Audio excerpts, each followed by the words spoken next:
Man, it's depth chart season. It's time for it to come out, and it's time for us to talk about it. Locked On Bama, your daily podcast on the Alabama Crimson Tide. Part of the Locked On Podcast Network, your team every day.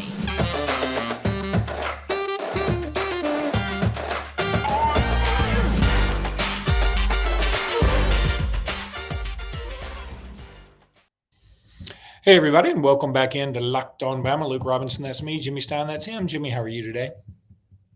I'm good. I woke up this morning hoping I would see the word "or" a lot, and I think I will. It's just coming true. That will happen when the depth chart is released, probably as we are doing this podcast right now. First of all, Jimmy, I think we got to discuss what happened with Brian Robinson, the victim of an attempted carjacking, and he's shot in the lower extremities. That's really all we know right now. Ron Rivera, the head coach of the Washington Commanders, visited with him and basically said he's in good spirits, and it sounds like everything's going to be okay. There's no idea if he's actually going to be able to continue his career in football. It sounds like it, but my gosh, I mean, how horrible is this? I mean, it's for all intents and purposes, Brian Robinson was about to be named the starter for Washington. He was held out of the last preseason game, which is a very good indication that he was going to get a lot of playing time and if not be the starter. And he's just out doing his thing. And I mean, two idiots just try to carjack him. I mean, it's such a sad, sad tale. And here's hoping that he comes back, makes a full recovery. And I'll tell you something, if he does make a full recovery, you want to talk about somebody who's going to be embraced by the Washington team, by the NFL in general, and even more so by his Alabama family. There's no doubt, right? Yeah, I mean, the timing is terrible, but, I don't think there's a really good time to be shot. I mean, that's not like something like, oh, well, that'll be more convenient for me at season. It's just really unfortunate for Brian that happened right at the time he was literally about to be named the starter, which is so rare for rookies in fall camp to be, win a starting job to that extent. It's just, he had a great fall camp. I think I mentioned on the show, Good Morning Football, ranked the top 5 rookie running backs in all of the fall camps. And Brian Robinson was in their top 5, which is just awesome. But thankfully, it's a life-threatening thing. The early reports from the NFL insiders say it's not a career-threatening thing. As a matter of fact, the early indication is that he is not out of the season, that he'll be back and ready to play. And it's so ironic, Luke. We were just talking recently. I think it was your dad who said his player was it Raekwon Davis after he got shot? Yeah, and your dad was practice and a player's limping around, and your dad asked the trainer, what's wrong with that guy? And they're like, yeah, he's my favorite player of all time. Now your dad has a new favorite of all time, as Brian Robinson is likely to play this season. Now I hear that he may even be released from the hospital today, which would be great. Oh, wow. Oh, that'd be fantastic. And, it's just, God, what a shame. I mean, you fight so hard to make it, and you make it, and just something so unnecessary takes place like this. And gosh, you feel for the guy. But again, look, it's already happened. So the positive side of this, and again, I'm not trying to make light of it or say there's a positive side to ever getting shot. Everybody would choose not getting shot, no matter what the bright side is, right? I think so. That's fair. But now that it's been done, if he can make a comeback, he's going to be that dude. And so I think if you want to look at it from hey, let's turn the frown upside down, and you can make a comeback and be one of the more famous players in the NFL, regardless of your production. If you just come back and make the roster and get in touch a football, that's if it's a blowout and Brian Robinson gets in the game and just it's a play action to him. The announcers are going to go nuts like, this guy was shot earlier in the season, and that's the kind of dude he is. He didn't let it get him down. He just kept kept plowing forward and did his thing. So regardless, just absolutely unnecessary and sad, and you just absolutely hate it for an Alabama, not just a University of Alabama kid, but a state of Alabama kid. So you hate it for him. All right, I'm going to do something a little uncharacteristic here. We're going to go ahead and tell everybody about Betonline because I want to spend more time on your superlatives. Betonline is the fastest, the easiest way to check in on all your betting needs. Find all your favorite sports and events at the number one source for odds, lines, and games online. Find the reviews and news of every league, including Major League Baseball, NFL, NBA, NHL, combat sports, esports, and even golf. BetOnline continues to be the top online resource for all your sports wagering information, from live in-game betting, scores, and podcasts. They got you covered every which way. Head to BetOnline today or use your mobile device to learn more about the action happening right now. BetOnline is where the game starts. It is where the game starts. You know this, Jimmy. Oh yeah, I know that. Well, that's where the game starts, and a little disappointed that the depth chart doesn't have oars on it this year. Apparently, football has heard of all the or jokes, so they have replaced or this season with backslash. So there are ors, there are backslashes based on what I'm looking at, which is, I believe, what they did to the media. Okay, pretty interesting. Let's do this. Let's spin this segment on the depth chart that literally hot off the press right now. And then we'll talk about the defensive superlatives in the next segment. Okay, defensive end. You've got Tim Smith. Looks like he'll be the starter. And then either DJ Dale or Jaheim Otis. Okay, that's new. That's one of the shocks of the depth chart to me is that Jaheim Otis. Hey, let's forget what Alabama tried to do. Let's use or because we're used to or. So, or Jaheim Otis at nose guard got to be one of the biggest stories on the sheet of paper. I mean, I particularly this is what I don't think the way I look at it is. I should probably do this each year, but before fall camp even starts, before the first practice starts, I should probably jot this out as like, hey, this is what I think is going to happen, and then have something to compare it to. And I didn't do that. But based on what I believe, I thought prior to camp, that's pretty stunning that Jaheim Otis, a true freshman, would be an or with a senior captain like DJ Dale. I mean, DJ Dale is literally entering his fourth year as a starter. Now he's an or with a true freshman. That's a big story. The other defensive end is Byron Young. I don't think that's much of a shock, nor is the starting Sam, Dallas Turner, the starting Mike, Henry To'oTo'o. The backup to Henry To'oTo'o might be – it's just odd to see Kendrick Blackshire there because I didn't hear his name a lot in fall camp, but I like it because that guy was – I feel like Michelangelo chiseled Kendrick Blackshire and then was like, nah, this isn't realistic. Nobody's ever going to believe that a human being can look like the Incredible Hulk like this. And then he chiseled something. One of the Ninja Turtles was a chiseler. He was a chiseler. That's who they fought, the chiseler.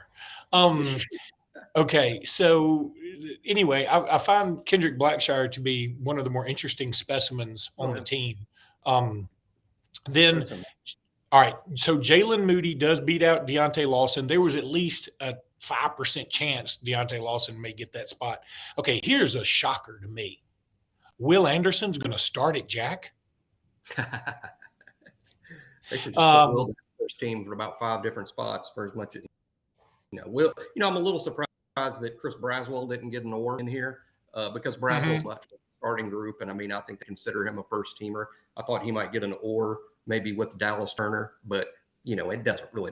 We know Will and Dallas are the primary guys, and Braswell is the third guy. But Braswell did not get an or, and as you pointed out, Deontay Lawson didn't get an or. That would have been a common guess that there would have been an or there. But I think he is solidly the first. I believe that. I certainly believe it now. I think Moody's solidly the first team player, and if he gets taken advantage of in space during the games, I think that's when they'll revisit this and see if they have to at least platoon that spot. But I think Moody's going to be given every opportunity to be the every down guy there at will. I've loved Jalen Moody ever since he was pressed into duty in the 1998 Music City Bowl when he was a sophomore. If, if he had been, we probably would have won that game. No, we wouldn't have. We got smoked. Okay. At cornerback, a couple of ors. You got Kool-Aid McKinstry or Eli Ricks, Terrion Arnold or Kyrie Jackson. Okay. I think what that's telling me is we're cool all the way around at cornerback. I mean, whatever combo we feel pretty good about. Now, in the end, I think it's going to be Kool-Aid and Eli Ricks. But you know what? If Terrion Arnold gets in there and he does Terrion Arnold things, he may not relinquish that role. And what's so interesting about that is I still keep seeing Eli Ricks in the first round, all these mock drafts. He's not even a shoe-in to start. Yeah, that's right. He's not. But I'm with you. I think long-term, over the course of the season, all we should really care about is who plays the most snaps at that spot over the course of the season, assuming good health for everyone. And if that's the case, my money, all my money would be on Kool-Aid and Eli Ricks being the starting corners or playing the most snaps. But because Eli Ricks has had the 2 injuries, because he's been behind, because Kyrie has had the minor groin injury, which doesn't sound minor to either of us, he's an or. I think Terrion Arnold, that's what I believe. I believe Saturday night when we trot out there, that first team defense trots out there for the first series against Utah State, I think it'll be Kool-Aid and Terrion Arnold at the corner spots. I'm with you on that. Okay. Everything else on defense seems pretty like what you'd expect. Brian Branch at star, free safety is Helms, strong safety is Jordan Battle. Okay. Now you get to the offense. Tyler Stein, Darian Dalcart, Ekior, J.C. Latham, all that's what you thought. Now, Kendall Randolph apparently did beat out Javion Cohen. Now, I think part of that is due to injury, though. And also, Kendall Randolph was on a recruiting visit when Jalen Moody was in that 1998 Music City Bowl. That was a little bit interesting. Remember how we used to joke about Ashawn Robinson, how he looked? Kendall Randolph literally is that old. He is actually as old as we used to joke about how old Ashawn looked. Kendall Randolph is literally, he's probably, 43. Yeah, he's got to be. He does. He's a team call him Grandpa. I think he's actually 24, which is that is pretty old for a college football player. I think he's 24. In college, that's old. There's no doubt.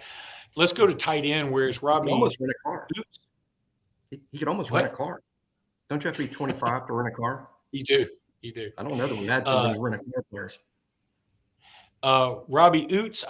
Am I saying that right? I always screw it up. Yeah, it's Oots. Yeah, they spelled it wrong. They spelled it wrong on the depth chart. Hope Mrs. That's what it looks like it's wrong. It is wrong. Hope Mrs. Oots doesn't see that. Hope mom doesn't see that. Maybe when what's interesting is Latu's not on here, and again, it means nothing. We can't take this super seriously like it's gospel, right? But my gut with the tight end group, like it says right here on the depth chart, my gut says Latu is out for Utah State. Now I believe he's going to be back soon, but I think Latu must be, because there was some talk that he might be back for this game, but with him not even listed and not even being an or, he's just out. So it's going to be Robbie Oost getting his first career start at tight end, and boy, all freshmen behind him. Then look, everything else pretty interesting. Not interesting, pretty standard, I should say. It's the opposite of interesting. But here's something that did jump off to me. 2 things. Wide receiver Z, Trayshawn Holden over Ja'Cory Brooks. Yep. Okay, Jermaine Burton is a starter. Cool. Tyler Harrell is behind him. Cool. Kobe Prentice is your starter over Christian Leary and Emmanuel Henderson. Now, over Henderson, you understand. Over Leary, I guess Leary is sort of those jack of all trades, master of none, maybe because he can play just about anywhere. But how about Kobe Prentice winning that gig? That's amazing. It's the number one surprise, even ahead. I would say that's a bigger surprise to me, Luke, than Jaheim Otis. I think Kobe Prentice and Jaheim Otis are the 2 biggest surprises on the depth chart. that they would both be listed as starters, as true freshmen. How about this? I mean, Kobe Prentice, that has to be the number one surprise. But here's I'm going to get a little technical here, which half our listeners love and listeners wish I wouldn't. But look, we have 3 wide receiver spots, technically referred to as Z, X, and H. Kobe Prentice is a true freshman. The way this works, the way Nick Saban works, this isn't a universal football thing. This is a Nick Saban thing. Kobe, because he's a true freshman, probably only knows the H spot. That's all they've taught him, which is the slot, by the way. That's slot receiver is H in the Alabama system. So Kobe only knows that slot. But because Jermaine Burton, Trayshawn Holden, and Ja'Cory Brooks have been around, they're not true freshmen. They know all the spots. So there will be times that Holden, Brooks, and Burton are all out there, and one of the other guys will be lined up at the H spot. So just for people to know in terms of substituting how that's going to work is Prentice will play H a lot, obviously, but some of the older kids could play H as well. When Kobe's in the game, I think you're likely only going to see him at H. That could change by the end of this year. Maybe he catches on to things quick. Maybe they're comfortable teaching him other spots by the time you get into game 8, 9, 10, and 12. But for now, just understand that Holden, Burton, and Brooks may very well be the 3 receivers on the field. Okay, and we got to do these really quickly to get to the superlatives. The punt returner is Kool-Aid McKinstry. And, I mean, look, far be it from me to tell Nick Saban what to do. That scares the bejesus out of me. I wish we would do something else there. But the backups are even scarier, Jermaine Burton and Brian Branch. So, I mean, I was really hoping somebody else would take the role there, even if it were Christian Leary. I mean, anybody. And maybe Christian Leary can't catch a punt. Maybe Kendrick Law can't catch a punt right now. I don't know, but these guys scare me back there. Kool-Aid, fine. If he's back there, if like we have to catch a punt, in a big game or something, I would depend on him. His getting hurt returning punts is very scary. So you're worried about him getting hurt. You're not worried about him sucking at it. Correct. You're not worried about Kool-Aid being a horrible punt returner. You're concerned that we have one of our most valuable defensive players as the starting punt returner. That's your concern. Correct. Okay. Now that may be stupid because we've had, Javi Arenas did it, but Javi was so dynamic, you could not put him there. David Palmer did it. He's a starting wide receiver, couldn't afford to lose him. Starting quarterback, sometimes you couldn't afford to lose him, but he was so dynamic. I don't know that Kool-Aid is that dynamic. Maybe he is. Maybe he returns a punt for a touchdown Saturday night. I'm going to go with that he is, by the way. I think this. I'll go the other direction, just in this one sense. JoJo Earl is the punt returner on this team. And per Nick Saban's own words in a press conference, once JoJo Earl is back from injury around October 1st, punt returner per Nick Saban. I think Kool-Aid is good at this job in September that we'll have a heck of a decision to make. I think we'll really push JoJo and maybe be the full-time punt returner all year. All right, Jimmy, let's take a break. When we come back, we want to go over these defensive superlatives. Okay, you guys did a great job with your defensive superlatives for fall camp on 3. Look, because we got to keep this segment a little bit shorter, you all had your defensive MVP as Will Anderson. This was the no-brainer of no-brainerist things. So we all know how awesome Will Anderson is. You don't need us to tell you. You can look on ESPN or CBS Sports or Sports Illustrated. Anywhere else will tell you he is awesome. So we will wax poetic. 13 quarterbacks. Ask the 13 starting quarterbacks in the SEC who the best player in the SEC is. That'll be universal too. Ask NFL GMs, ask anybody. So we will wax poetic about him all year long, okay? So we don't need to go there in an effort to save some time. Most improved, you and Clint both had Chris Braswell, and Andrew had Terrion Arnold, which I found interesting, and I would side more with Terrion Arnold. Hello there? Well, it's a big surprise. We see now we get not only the defensive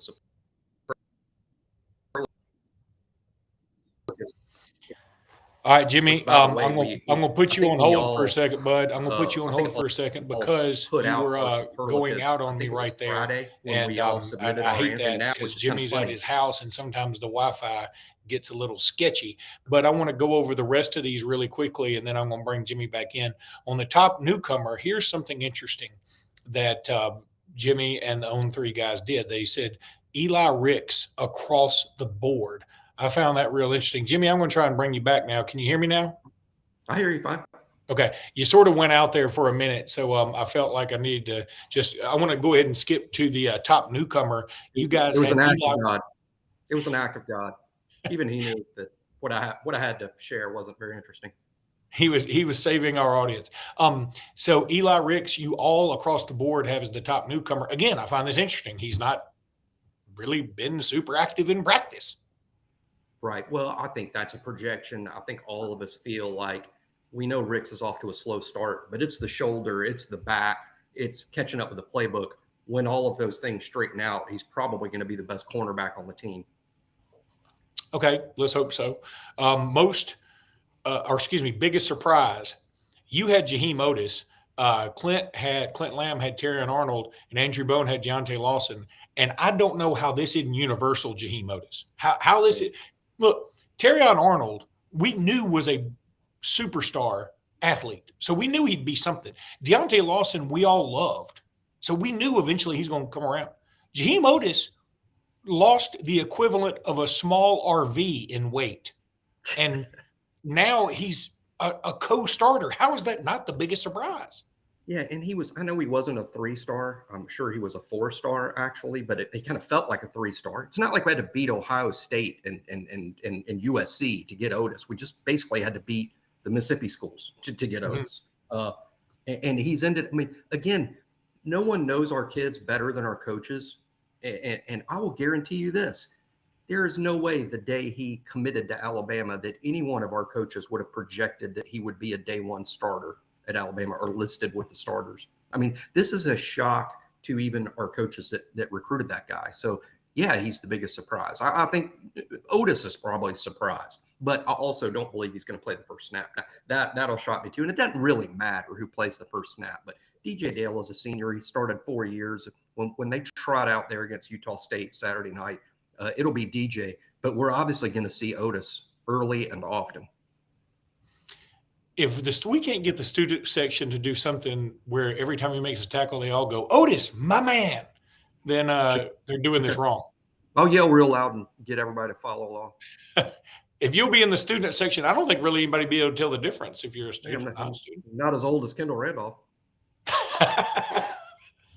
All right, buddy, that's going to do it for today's episode. Thank you guys so much for following. Thank you guys so much for subscribing and watching and doing all that stuff. You guys are the best. We appreciate you so much, and we will be back tomorrow getting you ready for Bama, Utah State. Roll Tide. Roll Tide.